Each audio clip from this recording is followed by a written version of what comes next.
Hello everyone, welcome to infinite financial academy, जहाँ पे हर हफ्ते हर संडे आपको फाइनेंस रिलेटेड कंटेंट मिलते रहते हैं। एंड मैं हूं ऋतिक केसरवानी। आज इस बुक से मैं कुछ अच्छी चीज़ें शेयर करने जा रहा हूँ जो आपको जानना बहुत ही ज़रूरी है if you want to grow your money, grow your business etcetera.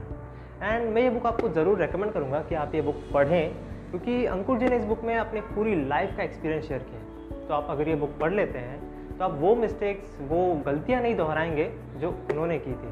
तो I would like to recommend this, and if you want to buy this book then the link is there in the description. Let's start. Now, the first thing which I want to share is entrepreneurship is not a profession, it's a state of mind. कहने का मतलब ये है कि entrepreneurship आपको कोई सीखने की ज़रूरत नहीं होती, कोई डिग्री नहीं मिलती आपको उसकी।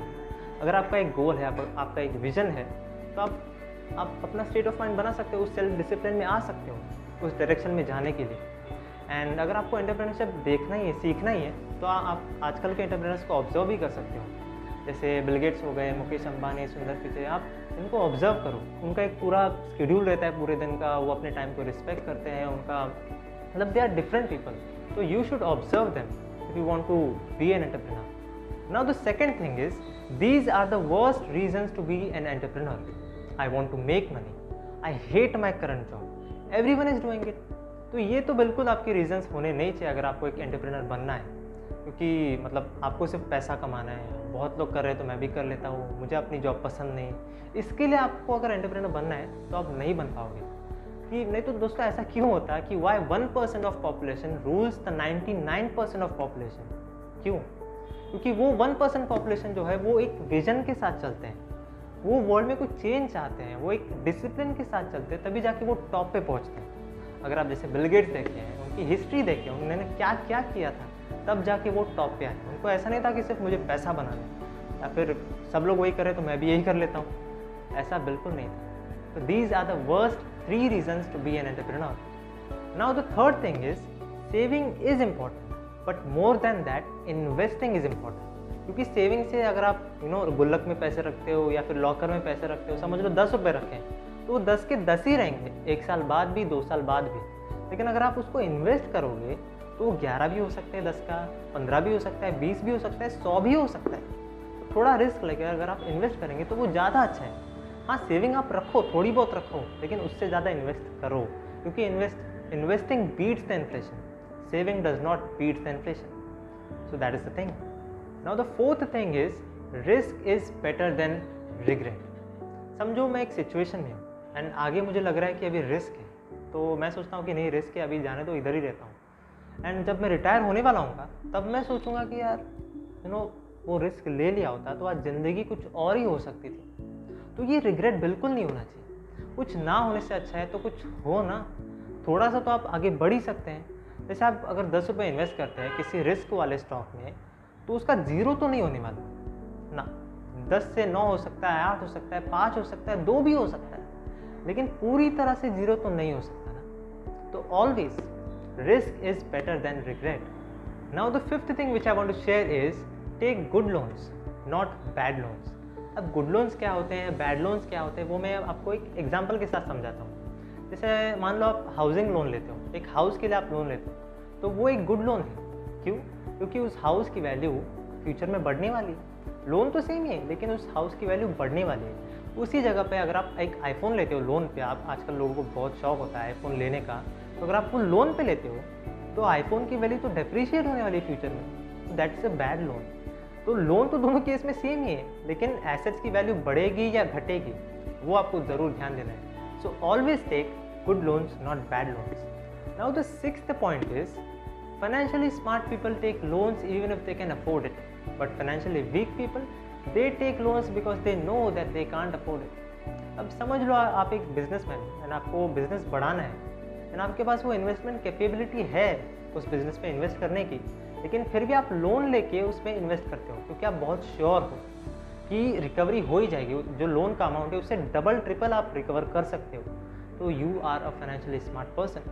वहाँ पे financially smart people are those who take loans for something that is invaluable, उसकी कोई वैल्यू नहीं। जैसे हर साल लोग फ़ोन लेते हैं, नया फ़ोन लेते हैं शो ऑफ के लिए, नया फर्नीचर लेते हैं या फिर कुछ भी ऐसी चीज़ें जो डिप्रिशिएट होने वाली, जिसकी कोई वैल्यू नहीं रहेगी। यहाँ पे वही same good loans and bad loans का फंडा है। Now the 7th point is financially wise people don't stop at anywhere, they keep growing by creating more and more assets like owing their own company, investing in stock market, creating more and more intellectual properties.